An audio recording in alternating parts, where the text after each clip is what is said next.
திருச்சிற்றம்பலம்.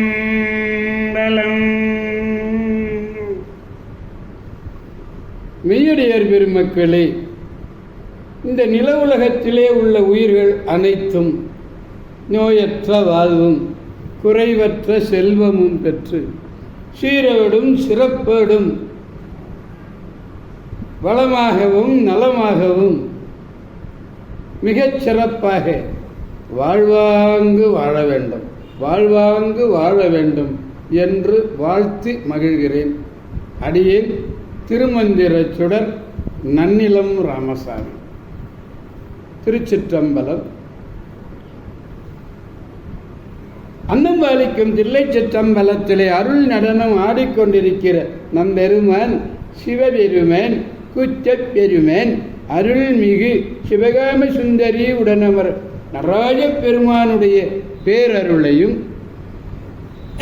மாப்பிள்ளைக்குப்பம் அருள்மிகு சிவகாம சுந்தரி உடனமர் நடராஜ பெருமானுடைய பேரருளையும் மாப்பிள்ளைக்குப்பம் அருள்மிகு காமாட்சி உடனமர் கைலாசநாதருடைய பேரருளையும் அருட்குருமார்களுடைய குருவருளையும் அடியார் பெருமக்களாகிய உங்களுடைய அன்புரைகளையும் வாழ்த்துரைகளையும் துணையாக கொண்டு அடியேன் இன்று நான்காம் திருமுறையிலே திருப்பயற்றூர் என்னும் ஒரு திருத்தலத்தினை நாம் சிந்திக்க இருக்கின்றோம். இந்த திருத்தலமானது காவிரியினுடைய தென்கரையிலே உள்ள திருத்தலம். மாவட்டம் நாகை மாவட்டம். நன்னிலம் தோற்றத்திலே மயிலாடுதுறை காரைக்குடி புகைவண்டி நிலையம்.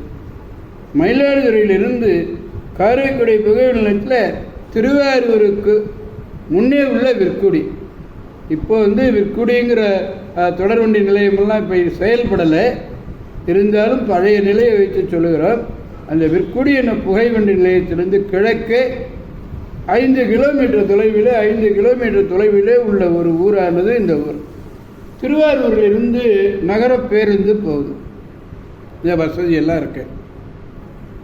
இந்த தலத்திலே ஒரு மகரிஷி, அதாவது பைரவ மகரிஷி பெருமானை பூசித்தார்.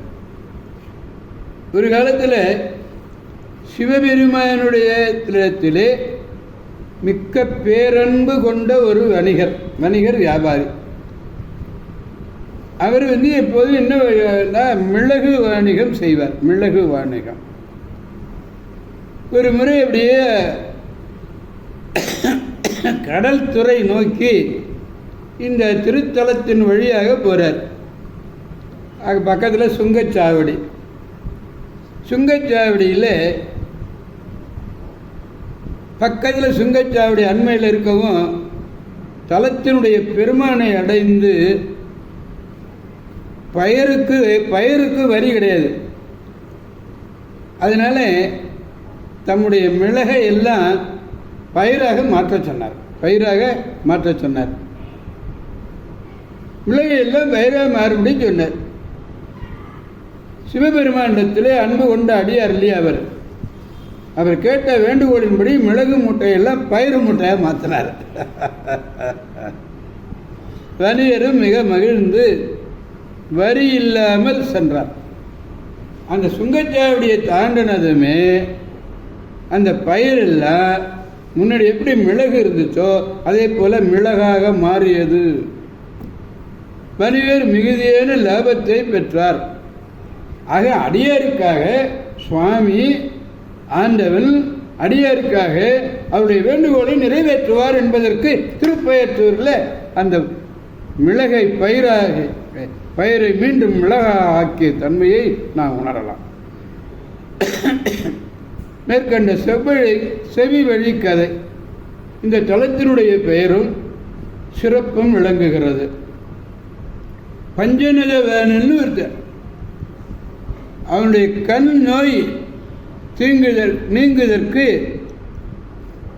பஞ்சநதவானன் என்பவருடைய கண் நோய் நீங்குவதற்கு நிலம் கொடுத்திருக்கிறான் இந்த சுவாமிக்கு. பயிற்சிநாதர் திருப்பயற்றுநாதருக்கு. அந்த கண்ணோய் அடைந்திருப்பில் தலத்தினை அடைந்து கருணாதீர்த்தம்னு ஒரு மூடு. யாருக்காவது கண்ணோய் வந்துச்சுன்னா இந்த தலத்துக்கு வந்து தீர்த்தம் என்ன தீர்த்தம்? கருணா தீர்த்தம். அந்த கருணா தீர்த்தத்தில் மூழ்கி அம்பிகையே வணங்கணும். அம்பிகை பேர் என்ன? நேத்ராம்பிகை. நேத்திரம்னா என்ன பொருள்? கண்ணுன்னு பொருள். அந்த நேத்ராம்பிகை என வழங்கப்படக்கூடிய காவிய கன்னியையும் திருப்பயற்றூர் நாதரையும் வழிபட்டினார் இந்த கண்ணோயானது நீங்க பெறும் என்ற உண்மையும் புலனாகும். ஆக அடியார் பெருமக்களே, திருப்பயற்றூரை பொறுத்தவரை சிவபெருமானிடத்திலே பேரன்பு கொண்ட ஒரு அடியார் வைத்திருந்த பயிரை மிளகை பயிராக மாற்றி மீண்டும் பயிரை மிளகாக மாற்றி தந்த அந்த ஒரு நற்செயல். அடுத்தது பஞ்சநதிவாளன். பஞ்சநதிவாளனுடைய கண்ணோய் தீர்த்தது. அதனால கண்ணோயை தீரணும்னா இந்த திருத்தலத்துக்கு வந்து பெருமானை வேண்டினால் நிச்சயமாக கண்ணோய் தீரும். திருப்பயற்றுநாதர் காவியங்கண்ணி. தலைவிருச்சம் சிலந்தி மரம். தீர்த்தம் கருணாதீர்த்தம்னு வேறு, கருணாதீர்த்தம். எனவே அடியார் பெருமக்களே, இந்த திருத்தலம் சென்று இந்த பெருமானுள் பாடியிருக்கிற அந்த திருப்பயற்றூரில் பாடியிருக்கிற இந்த பதிகம் முழுமையும் பாடணும்.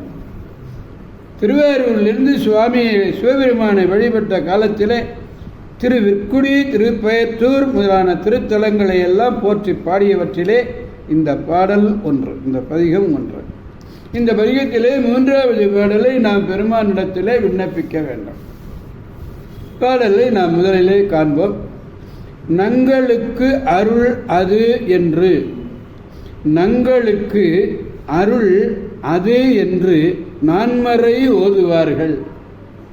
தங்களுக்கு அருளும் எங்கள் தத்துவனுடைய அருள் தன்னை எங்களுக்கு அருள் செய் என்ன நின்றவனாக மஞ்சுந்துங்களுக்கு அருளி செய்தார். திருப்பயற்றூர் ஊரனாரு பாடுறார். திருப்பயற்றூரினர் நமக்கு அருள் கிட்டும் என்று 4 வேதங்களையும் ருக்கு அஜுரி அமம் அதிர்வினமே என்று சொல்லக்கூடிய 4 வேதங்களையும் ஓதக்கூடிய அந்தணர்களுக்கு அவ்வாறே அருள் செய்தார். அவ்வாறே அருள் செய்யும் உண்மை பொருளாக தீ நிறத்தவர எங்களுக்கு அருள் செய்வீராக என்று எல்லா உயிர்களும் வேண்டி தொடுமாறு அழியாது நின்ற முதல்வன் யாரு? நம்முடைய அந்த பாம்பினை அஞ்சக்கும் உடைய, பாம்பை கண்டு அஞ்சக்கூடிய பிறைமதிக்கு அஞ்ச வேண்டாதவாறு அருள் செய்தார். பிறைமதிக்கு அருள் செய்தார். நமக்கு அருள் கிடைக்கும்னு உறுதியோடு நான்மறையவர்கள் வணங்கினார்களாம். அந்த உறுதியை அந்த உறுதியைப்படி பெருமானவர்களுக்கு அருள் செய்திருக்கிறார். அவ்வாறே அருள் புரியும் தத்துவன் அதை நிறுத்துக. எங்களுக்கு அருள் செய் என்று எல்லா உயிர்களும் வேண்டி தொழ அழியாது என்றும் நின்ற முழு முதல்வன் அவன் நாகத்தை அஞ்சுகின்ற திங்கள், அந்த திங்களை சூடியிருக்கிறான். இது கவிமரபு.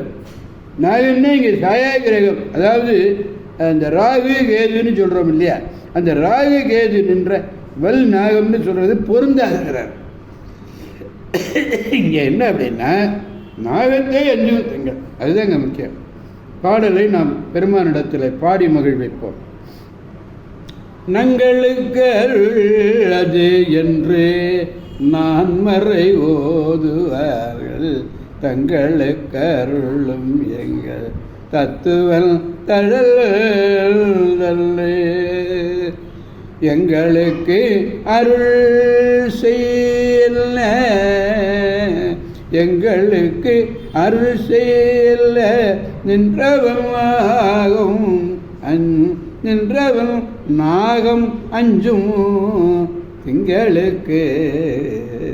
நாகம் அஞ்சுகின்ற திங்கள், நாகம் அஞ்சும் திங்களுக்கு அருளி செய்தார் திருப்பயல் ஊராரே. எனவே அடியார் பெருமக்களே, வாருங்கள் வாருங்கள், நாம் அனைவரும் திருப்பயற்றூர் செல்வோம். திருப்பயற்றூர் சென்று அங்குள்ள பெருமானையும் பெருமாட்டியையும் வணங்கி பேராற்றல் மிக்க பேரருளை பெற்று பெருவாழ்வை வாழ்வோம் என்று கூறி அடியார் பெருமக்களிடமிருந்து விடைபெறுபவன் அடியேன் திருமந்திர சுடர் நன்னிலம் ராமசாமி. இதை கேட்டதுமே என்னுடைய பேரன் நமச்சிவாய வாழ்கெல்லாம் நல்லா அருமையாக சொல்லுவான். இவர் மால்மருகன் ஒரு பேரன், தேனமுதன் ஒரு பேரன். இந்த பாடலை நாம் ஒளிப்பதிவு செய்து கொண்டிருக்கிற நேரத்தில் அருகே வந்திருந்து அவர்களும் கேட்டு மகிழ்கிறார்களே. ஆகவே அடியார் பெருமக்களே, நீங்கள் எல்லாம் உங்கள் வீட்டிலே வளர்கின்ற அந்த குழந்தைகளுக்கு திருவாசகத்திலே சிவபுராணத்தை எடுத்துச் சொல்லி அவர்களையும் வாழ்வார்ந்து வாழ வேண்டும் என்று வாழ்த்து மகிழ்கிறேன். திருச்சிற்றம்பலம். மீண்டும் நாளை சந்திப்போம். அடியார் பெருமக்களே, திருச்சிற்றம்பலம். ஓம் நமச்சிவாய.